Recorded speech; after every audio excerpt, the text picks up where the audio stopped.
Hello there.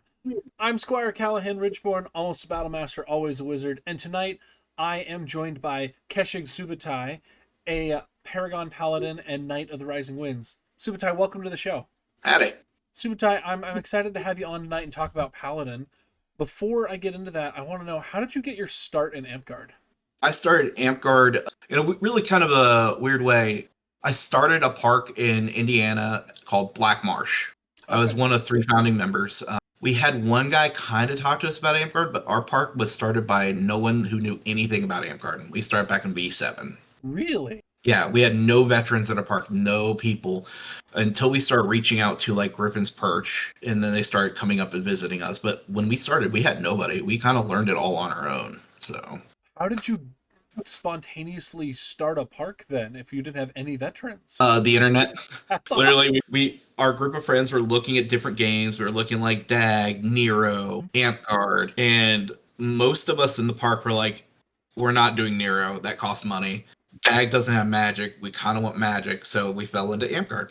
So that's just how it ended up happening. And we just did all our research online. We discovered the old Yahoo forums and the e-samurai. So we used to look at those. So that's how we kind of started our park. Was very much the internet helped us because we didn't have anyone that really played near us or anything like that other down in India. And that was like a 45-hour drive away from us. So Yeah. Okay. Well, fantastic. I was gonna say I've been playing for 15 years now. That's great. What kind of knight are you? I'm a Knight of the Flame. I got mine for smithing. Okay. So designing battle games and running events. Yes. Well, that Well, I was gonna say running the war portion. You will not catch me running any other part of an event other than the war portion. It's because the only thing I enjoy about it. that's fair. The battle games are the best part of Amtgard. Yeah, what So keeps me coming out.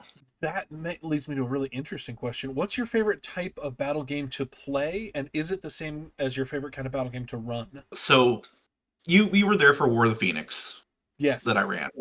That is what I always want to play in, and I never get to play in. But that's also my favorite game to run. I want an open world like that, but I kind of like a set area with rules and everything. I want Mhm. immersion, but I also want like set piece games. So that's Okay. kind of my dream to actually get to play in for once. But I always end up running the games I want to play. I like objective based games and I like terrain heavy games because I think terrain can really make a game really good. Lack of terrain makes a game very boring and bland. Open fields are the least interesting kind of battle, right? Yeah, Well, and like it I've feels referenced like that Junivit so many times on the channel now because it was such an interesting and fun event that the all day battle game was such a unique experience because I haven't got to play in any of those besides that June event. yeah. I took inspiration from Noblander, which is used to be a 24-hour event, and I really wanted to do 24 hours. Just getting volunteers nowadays and having people willing to do 24 hours of battle gaming, got too hard. So I figured, 8 a.m. in the morning to 8 p.m. in the night, perfect. We can battle game multiple as long as we want in those 8 hours. That's plenty of time for most people. So Yeah, it was awesome. I hope you get on the next June event. I'm seriously contemplating on putting a bid in. I really kind of want to take a step back and put some like new Smiths out there. Not even new Smiths, but very like Vin and Waldorf both shadowed me at that event. I would love for them to take reins and kind of make it partly their own then too. Keep the same format from the open world concept, but then just change the games, change the theming somewhat. That's what I'd love to see. That'd be amazing. I really like that idea. The I don't know if coolest was the right thing, but like one of the coolest parts for me was that you picked your team ahead of time. And Yeah, so we had consistent teams all week long, right? yeah, Like the sun versus moon element was kind of fun and it got some role play into it. But then we also had the like the hated enemy, not really hated, but the hated enemy, you know? yeah. It was really, it was a great event. And It was my magnum opus. I loved every bit of it, and it could have done without like Tibby helped with the designs for the moon and Sun and Moon designs. Then Waldo were like my super helpers. They helped with everything I could possibly need. Rygan was also a big help. Air, everything I designed, Mm-hmm. Air kind of fits in with me. She's basically my battle buddy for everything from battle games to coming up with battle games. We Mm-hmm. would go out to dinner and I would like, here are all the games I want to run. Here's the things. And she would nitpick them and try to tear them apart because she's a battle master. So she's like, oh, let me destroy these games so I can help you make them better. It's fantastic. Having a sounding board like that living with you, just It's it's fantastic. it's amazing. Okay. Well, enough gushing about June event from several years ago and potential future June events. Let's talk about Paladin. So, why did you start playing Paladin? The moment it unlocked, I jumped on it because I loved Warrior, but Warrior is also, oh, look at that Warrior. He's going to be frozen all game. Paladin has answers to that allows them to not be constantly frozen.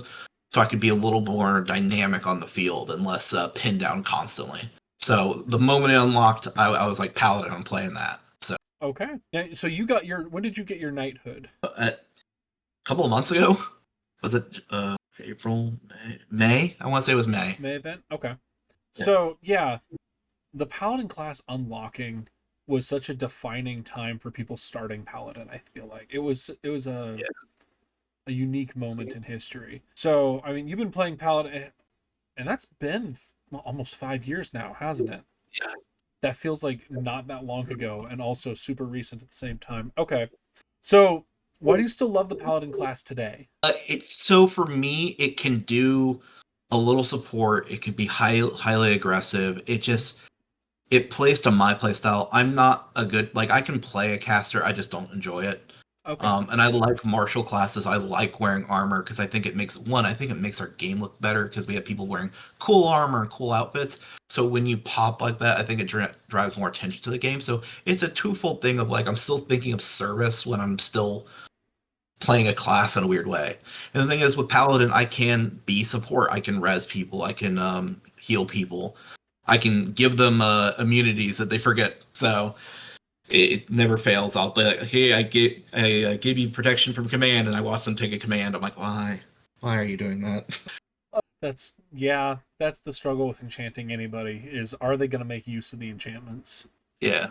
Is there a fictional character that best represents how you play Paladin? So I really can't think of a fictional character that reps how I play Paladin.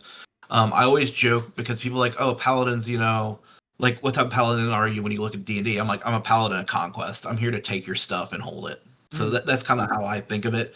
Is just I'm an aggressive, assertive, lawful good but not lawful nice type of Paladin, and that's just kind of how I play it.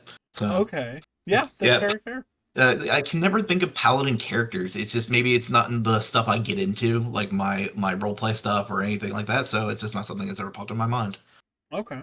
What makes Paladin unique amongst our medium armored melee classes? Well, it's only the only class that wears 4 points of armor, which is interesting because it's not like if you're playing like Scout, you only get 3, so that armor breaking are instantly gone. So it gives you that extra hit to get into a fight, which is always nice. Especially if you're good at like rotating how your armor is getting hit. So I think it gives you the extra stay in the fight, which is nice. Yeah, The anti-paladin and paladin immunity, both are really good at that. the immunities alone, I think, make Paladin just amazing. Immune to command, immune to death. The amount of times that assassin has hit me in the back of the leg and go assassinate, I'm like, that's cool, don't care. Paladin. It's just been the greatest thing ever. Okay. What role do you think paladin best fills on a battlefield? Flex. It's a flex class. Okay. You can play aggressive, you can play defensive, you can play mid. I've seen other paladins play everything differently.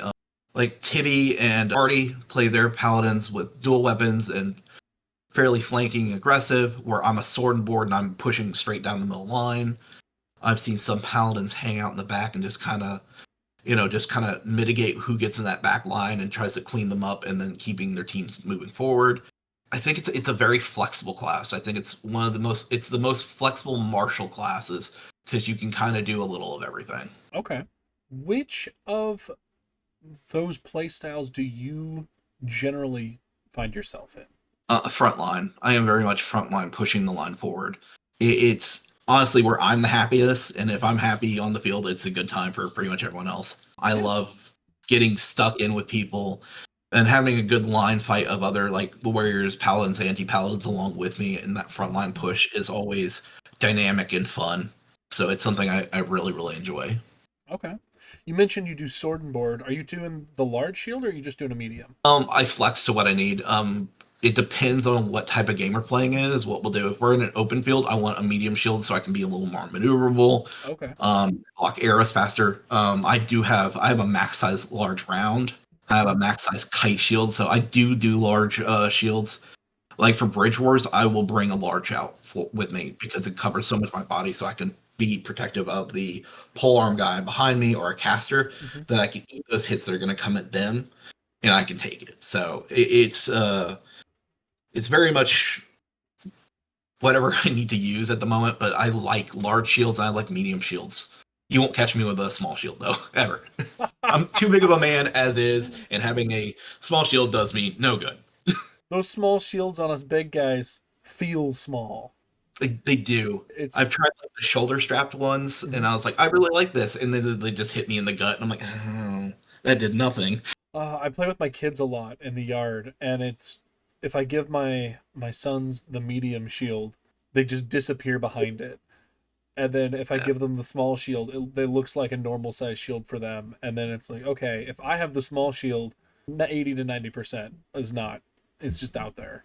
But It's kind of like Air when she uses any of my shields. mhm, She's so skinny and so small. She's like nothing.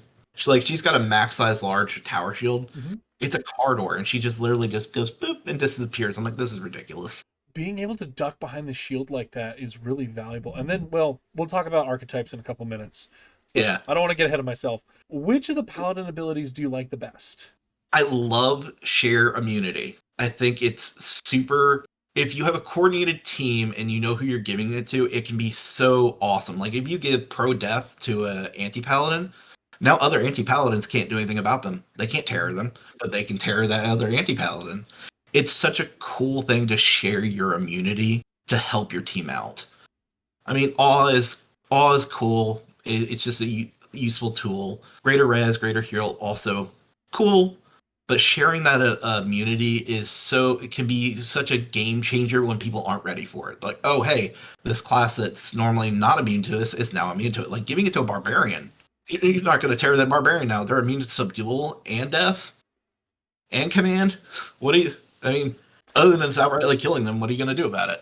Right. Well, and So, my go-to solution for the barbarian is to use wounding on them. And like yep, if they're like pro death, I'm like, oh, yeah, that's a problem now. And the yeah. fact that it's such a cheap spell, I mean, you get it. Yeah, it's per refresh, but recharge times 5 is very achievable. And Especially with a bard. yeah, and they were talking about trying to make it magical, so it took an enchantment slot, but it being EX still is just being able to add that on top of a stack. Yeah. Yeah, It's just so useful out of all the things that Paladin gets spell wise or ability wise. I think it's just the most useful. I agree. What class ability on Paladin do you like the least? Pro Mag because I never get to keep it. Oh, I never get to keep my enchantments. The moment I have Pro Mag up, someone dispels me immediately, and I'm not fast enough to get away from dispels. mm, So it's just like I am better off giving it to someone else than to taking it for myself. So I have little use for it for the most part. okay.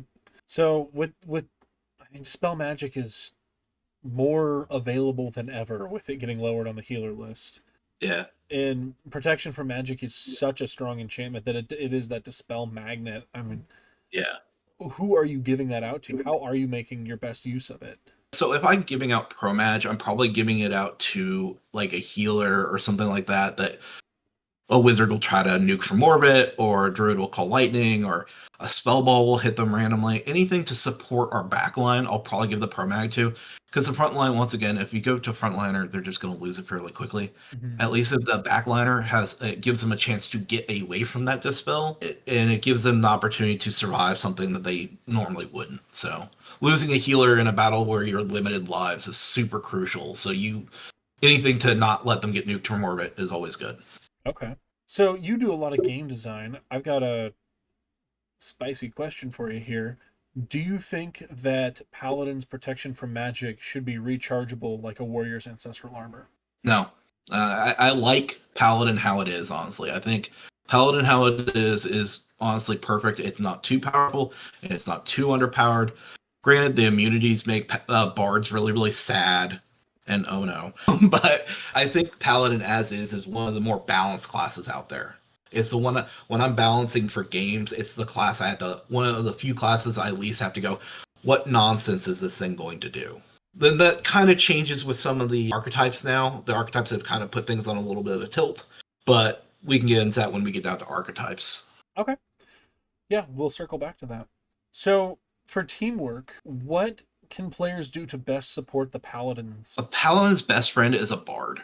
Everyone's best friend is a bard, but how Everyone's best friend is a bard. specifically? But bards also have mens, which some people forget. Bards have mens. Getting your refresh extend immunities back, just them being supportive with you and helping you crowd control to take the fights that you want makes the fights so much easier. So you two are crowd controlling.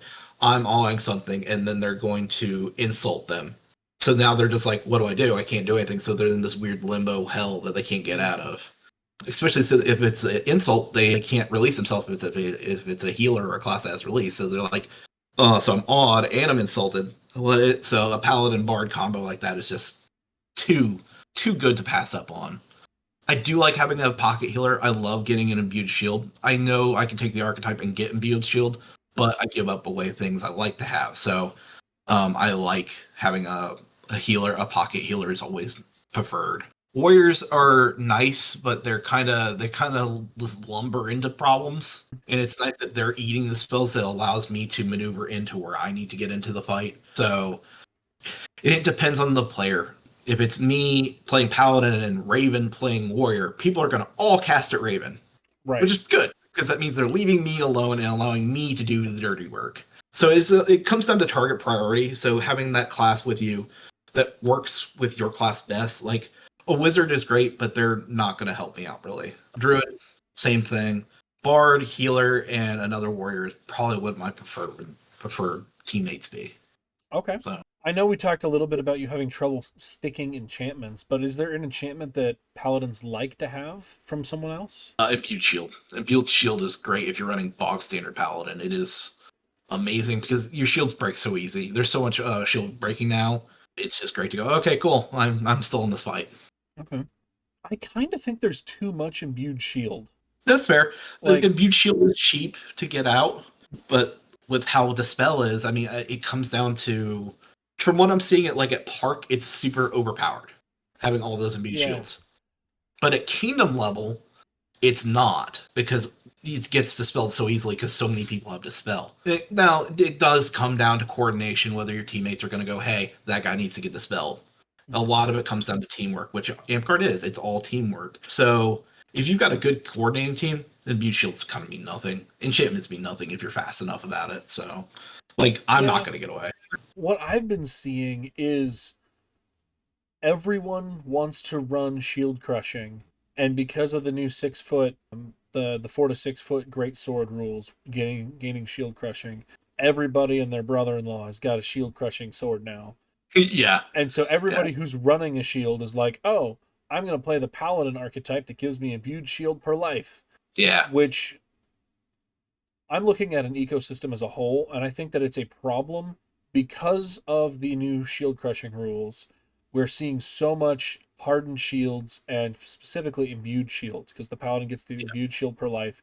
Imbued shield is such a good enchantment that it, in a weird way, and this is going to sound self-centered because I'm a wizard player, but it has nerfed wizard in a way that if you are playing any archetype other than battle mage, it has nerfed wizard, and that is not the archetype that needed a buff. Yeah. No, Battle Mage never needs a buff. Battle mage doesn't need a buff. Battle mage is already really strong, but if you nerf warlock and you nerf evoker and you nerf generalist, which were already subpar compared to battle mage, what you've done is you've taken like the default assumption is battle mage. Like you need a reason not to run battle mage, you know? Yeah. And then with the amount of imbued shields, like I went to park just this last Saturday. I went down to Griffin's Perch and I was playing with those guys. And lovely people. All of them are wonderful. But also, I was trying to not play Battle Mage, right? I played a game as Evoker and had a terrible time because I didn't have a Dispel and everyone's shields was imbued. And I had one Yeah. spell ball that could get through that, and then they just mend their shields. And I'm like, what am I supposed to do here? This is not. Shove. Just shove them You till they can't don't take want to shove. play. If you take Evoker, you can't buy any verbals with range of 20 or 50 feet. Only self or touch. And it's like, okay. It's so rare that I see evokers anymore. I'm like, oh wait, yeah, you can't do that. And the you're right. reason you don't see Evoker is Battle Mage and Generalist are just better, and Battle Mage is head and shoulders above Generalist because the Unlimited Ambulant is so good.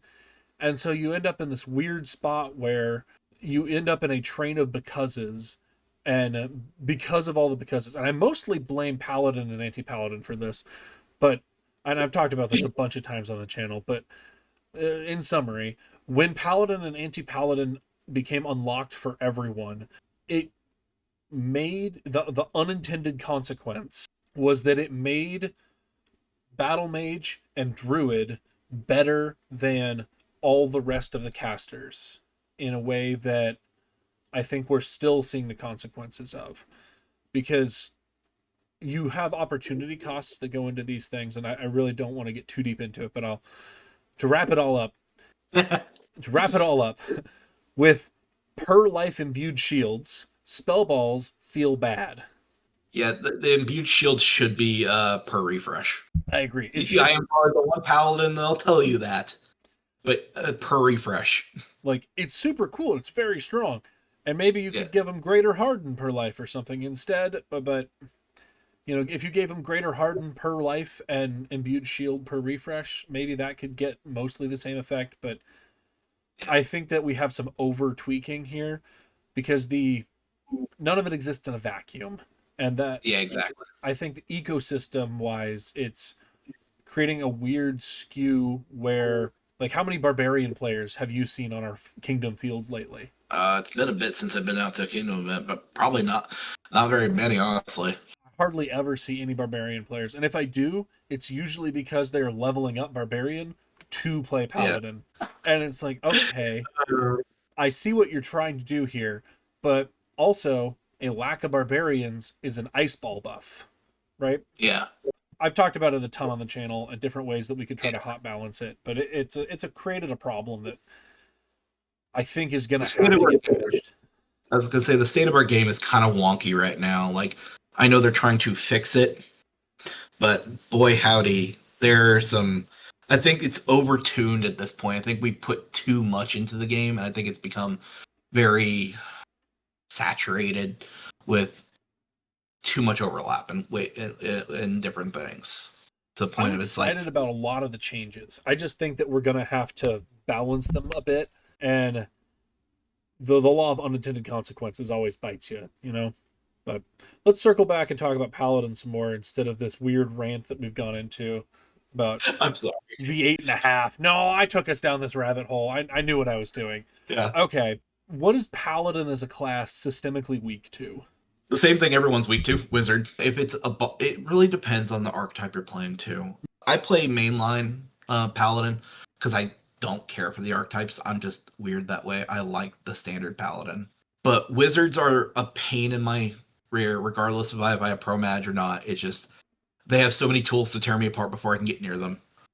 Barbarians, honestly, can be really nasty. With that shield breaking and armor breaking, they will tear through a Paladin if the Paladin's not ready for that fight.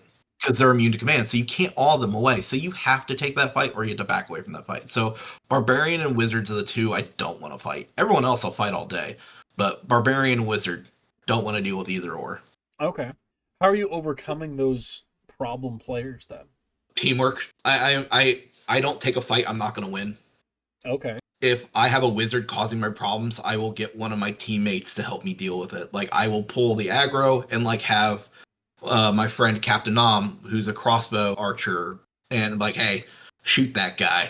So I will have them shoot at the wizards, and you know, they have phase arrow to deal with. They have magic armor. They have pinning arrow. They have, they have all the tools I need them to do at range to keep them away from me. So I really rely on my teammates to go, hey, bring that guy down. Barbarian, it kind of depends on who's playing Barbarian for me. If I'm better stick than them, I'll take that fight.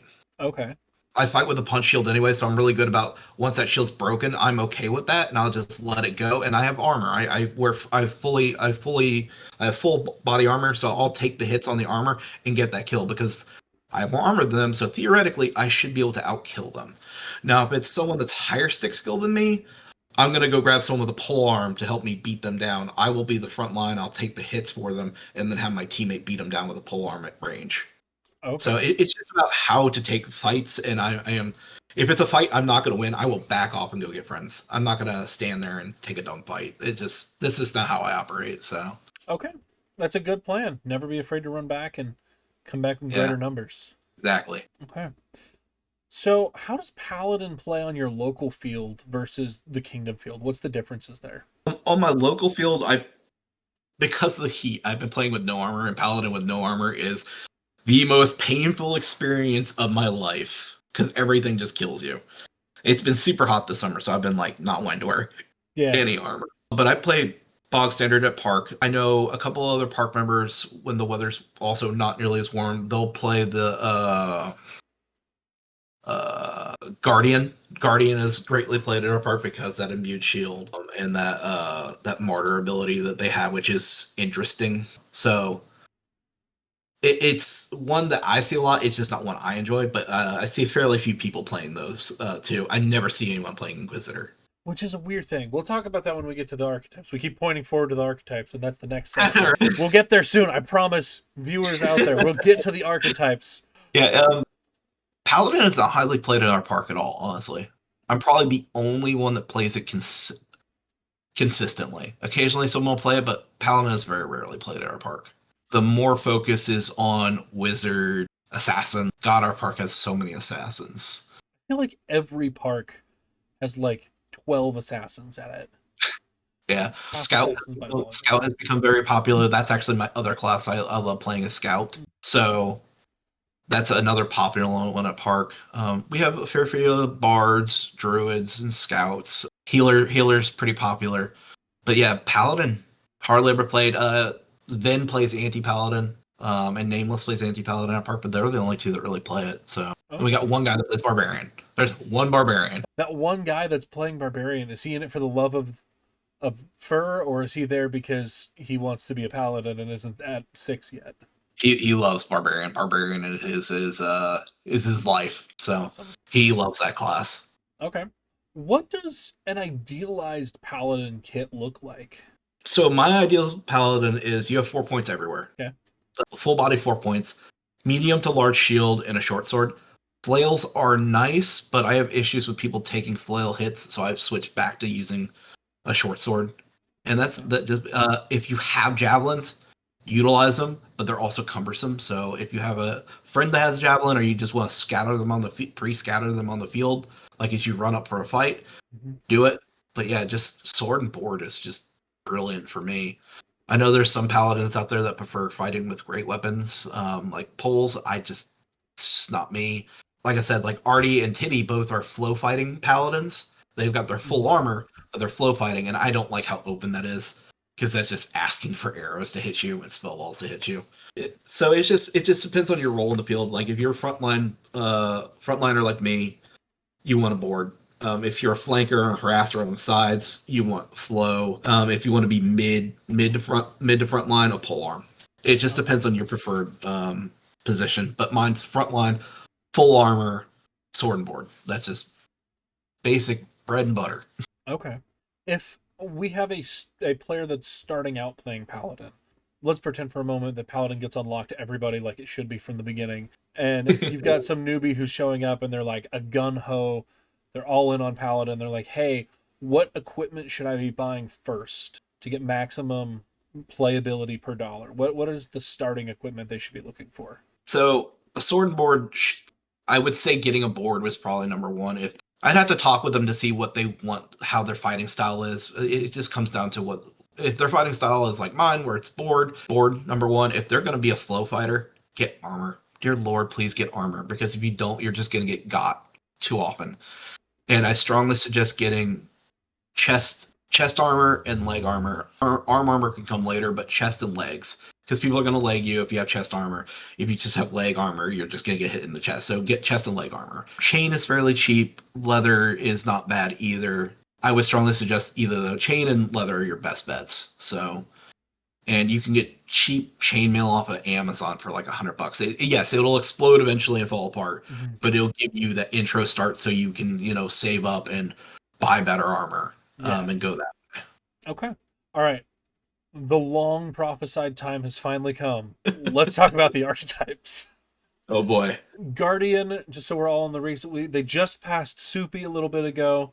So Guardian says you gain Imbue Shield once per life as a magic ability, and you gain Martyr, other 2 per life charge times 3 as an EX ability. You lose all instances of extend immunities and protection from magic. You may only have 1 instance of Imbue Shield active at a time. I'm seeing everyone doing Guardian. I don't see anybody doing Inquisitor. Yeah. Imbue Shield feels so much out there. What are your thoughts on the Guardian? I don't like it. I flat out. I think it's very. As someone that loves getting Imbue Shield as a regular paladin, to me it just feels it's less useful to my teammates. Yeah, I can have Martyr. I don't like Martyr though. Martyr is such a weird interaction. Oh no, I'm gonna take your frozen state. God, that sounds miserable. And you're taking an armored fighter off the front line to take some spell off your teammate. It just doesn't feel good. Yeah, it's a weird, like, your ideal use of Martyr is let's read Martyr real fast, make sure we're still up to date on that. Martyr says a single state is removed from target willing player. The caster gains the removed state with a new duration of 10 seconds. Cannot be cast while cursed. The caster may not remove themselves from insubstantial states gained this way. So it feels like the best state to take off of someone is like suppressed or fragile. Yeah. But the more common state that you're going to see this used on is like frozen or stopped. And that just feels like a weird state. I don't like being taken out of the fight. Like, it's weird to be your frontliner, one of your main frontliners is being taken out of a fight. It just doesn't feel right. It feels weird. And I guess it does play into a weird support role, but to me, it's just not something I'll ever take. Like, the only reason I'd ever play Guardian is just so I can have Imbue Shield per life and not have to worry about a caster giving it to me. That'd be the only reason I take it. It feels like it was trying to do 2 things at once. Like, Martyr is leaning really hard into the support aspect. Like, if I was going to rework Guardian, I feel like I would do something around the, like, I would say, like, you lose Greater Resurrect, but you gain Normal Resurrect at charge times 3 or something. So instead of having the once per life Greater Resurrect, you get more resurrecting, but a less good one at a different. But Martyr feels like it should be an unlimited ability. Yeah. Like, it's already a not fun thing to take a state from a person. Why are you then making them charge it? Yeah, because no one likes to charge anything. No one likes to charge a camp. Charging is not that big of a thing. Like, charge times 3 is basically free, but also if I take your frozen state for 10 seconds and then I have to charge, that's another 10 seconds. So I'm really out for 20 seconds. And depending on who I'm pulling that off of, like, if I take an ice ball off of my warrior over there, that's 50 seconds gained of armored combat. But are they better than me? You know? It comes to efficiency of actions. And the thing is, Warrior has Shake It Off. If they remember to use it, then they're down to 10 seconds. So there's no reason for me to take that 10 seconds off that Warrior. Now, if it's on a healer, maybe, because then the healer can immediately release me. But that's a release that the healer is using on me unnecessarily. It feels like they should have just got release almost. Yeah. Like, if you give them, take extend immunities and protection, give them some sort of res and or heal buff, and give them release, then they're just martial healer, which is what they soft wanted to be. Yeah. And then, call it cleric, and then everyone's going to be super excited, and they're going to make maces, and it'll be cool.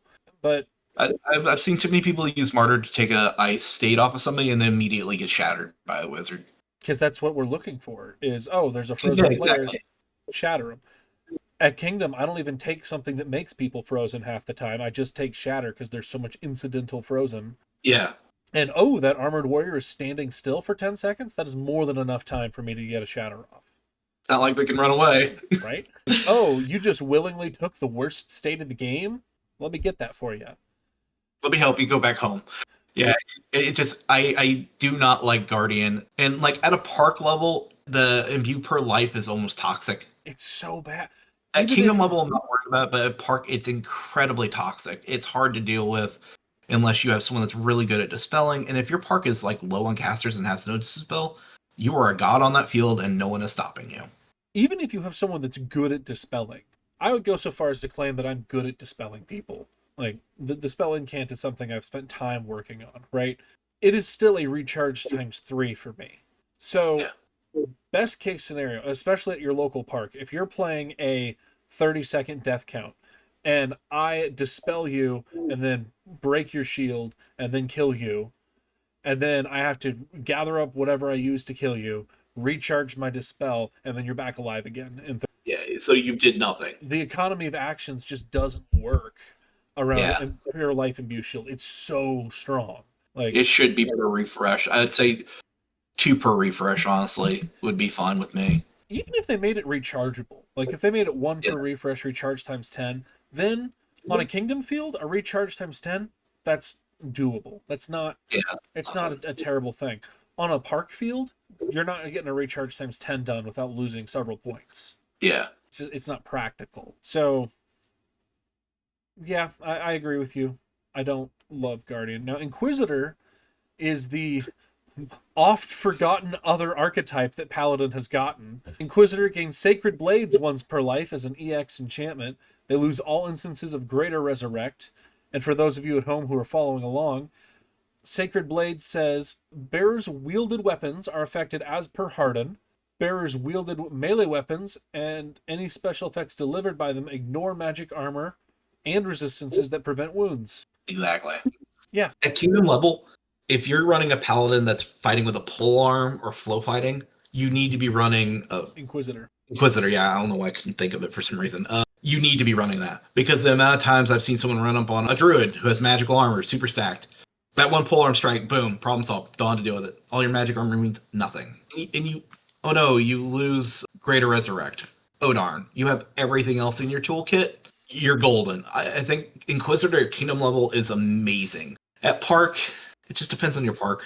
But at Kingdom level, absolutely. If you're a flow fighter or a pole fighter, play Inquisitor because you're going to be more combat effective than standard Paladin or Guardian, and you're going to be able to clean up the field fairly well. And then the fact that it's hardened is super nice. So those arrows are like, oh no, block. Oh darn, don't care. Well, and I'm excited to see people like TB and Artie play their flow paladin with this. And I Yeah. think it's going to help with the enchantment meta a little bit. You know, I've got a bit of a reputation for playing with Gift of Air quite a bit. And Yeah. it gives one more thing that I actually have to be worried about, which I think is a good thing for Yeah. people who use enchantments a lot to have a little bit more that they have to worry about because now there's one more class that can get you. And it also fills that weird gap of if you have a like Avatar of Nature druid at your park, how do you deal with them? Send the paladin. Yeah. Send the paladin with the pole arm. Let him go deal with that problem. Go deal with that problem. Yeah, it creates opportunities in a good way. I never see anybody playing this. I don't. And Sacred Blades is EX. It's not an enchantment. Yeah, you can still wear your pro match. Exactly. You're like, oh cool, I'm pro mag and I'm gonna go fight that druid. He's either gonna have to dispel me or fight me. He's not gonna be able to do both. Yeah, So, it's honestly it's really good, and even if you're playing sword and board, it's still good. oh yeah.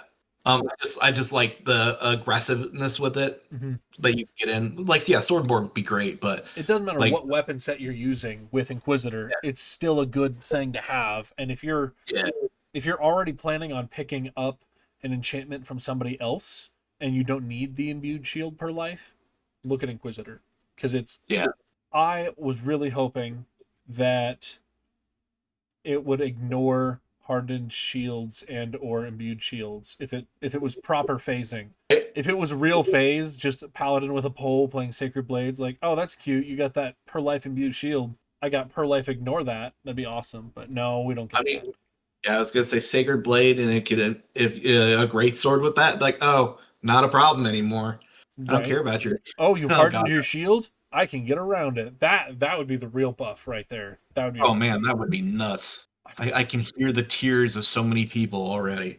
Hang on, I gotta make a quick phone call. Well, now we finally talked about the archetypes. I want to ask you a couple of Paragon questions. Here in the Rising Winds, we have our Circle of Paragons. What can a Paladin player do to stand out to the Paragon board? All right, so there's a couple things here. The Circle of Paragons, what people need to know in the Rising Wind specifically, the Circle of Paragons is an advisory board, and we do not decide who's going to be a Paragon. It is solely up to the monarch who becomes a Paragon in our kingdom. That's a thing I've seen a ton of new players going, well, why doesn't the Circle of Paragons like me? And I was like, it's not that. It comes down whether the king or the queen or whoever the monarch is at the time who makes the paragon. We can advise, but sometimes they don't even listen to our advice and they just make paragons of whoever they want. Hmm. But if you want to stand out, try to get feedback from your other paragons of your type specifically. Have them in your corner to help teach you, help push you ahead. But then also go for the paragons that are your counterplay to. If I want feedback, like Wizard, I will go to Wizards and go, how is a paladin can I be more of a nuisance to you? How can I be the thing that you hate the most? And get feedback from them. Get feedback from the people that are your counter, that you're our enemy, someone you see on the other side of the field all the time. Get their feedback. Present yourself that you're also willing to teach and show your knowledge of the class. Be very open to criticism. Some criticism will be really good. Some criticism will be terrible. You just have to learn to take bad and good and just throw away the bad. But just be open. Patience too. It took me 5 years from my first Paragon, which was Warrior, and then took me a couple of years for Paragon Paladin. So patience is key, and being willing to show that patience, that you're willing to wait, and you're willing to show your work, I think is a good thing for a Paragon to have. Okay. On the opposite end of the spectrum there, what advice would you give someone who's starting out as a level 1 paladin? I was gonna say, abuse your immunities because you're immune to command and immune to death. So go hunt those assassins. Go hunt those bards because all the bards are going to be able to do is shove you. An assassin, their one tool where they can wound you and insta kill you, they don't have. So just focus on hunting assassins and bards when you're level 1. If your park has them, get good at countering those, and then start branching out from there. Because once you start getting your other immunities, your other abilities, it'll branch out how you play the class. But as your first things are your immunities, abuse them while you can before you start getting into other things that you're like, oh god, I have so many choices. Just try to enjoy the small things. Okay. Can you give me the elevator pitch for why someone would want to play paladin? Easier armor threshold to get into. The immunities, those two alone are just really, really good. With Warrior, you really want 5 to 6, and that gets really expensive. Paladin, you can get armor for fairly cheap, and so it's a lower bar of entry class-wise on cost, like real life cost. But then the immunities allow you to have so much flexibility in the field. You don't have to worry about nearly as much stuff.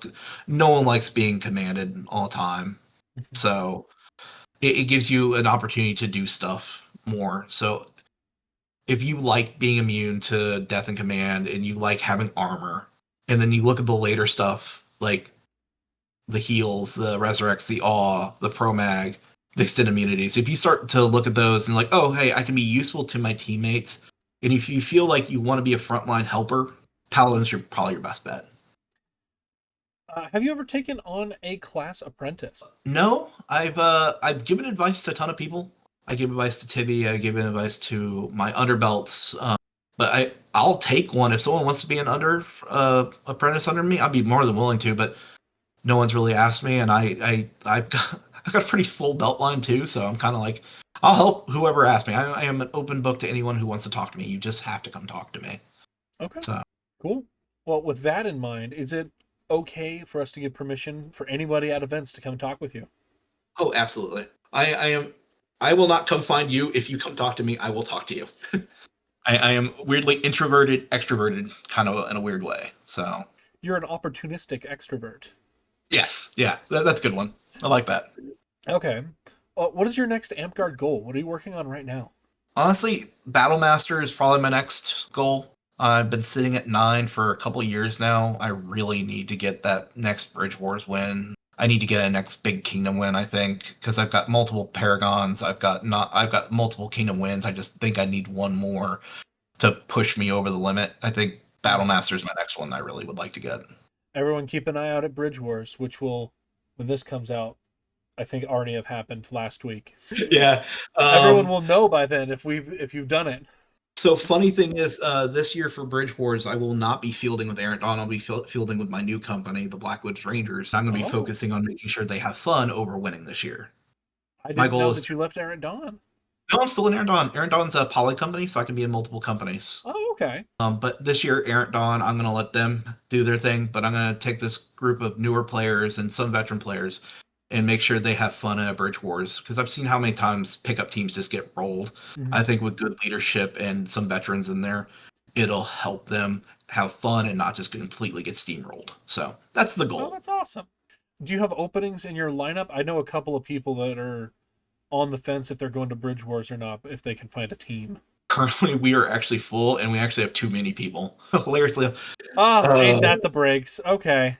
yeah, I was excited. Like all my players are excited that black and green's going to look good on the field. And we've got good support. It's just going to be fun, and that's my goal for Bridge Wars this year. It's less winning this year and more focusing on making sure players are having fun. So try to be more knightly, I guess. Winning's great, but I got to be a little more knightly now that I'm a knight. That's fair. Do you have any final advice before I let you go? Just remember, have fun on these in our game. You've got to just find your fun and have with it. You you can push towards that Paragon, but if you burn yourself out, it's not going to mean as nearly as much to you when you get it. Find your fun, find what brings you joy in the game, and stick to it. So that's all I can say. The burnout is real in our game, and people push so hard, and then when they get there, they're like, "Well, I'm here, and now I don't know what to do with myself." So find what brings you happiness, find what brings you joy, and do it with your friends. All right. Well, thank you to Sir Subutai for coming on the show tonight. It's been awesome talking to you about Paladin. To you, my viewers, thank you for watching. Couldn't do it without you. Please subscribe for more battle gaming content, and I'll see you in the next video.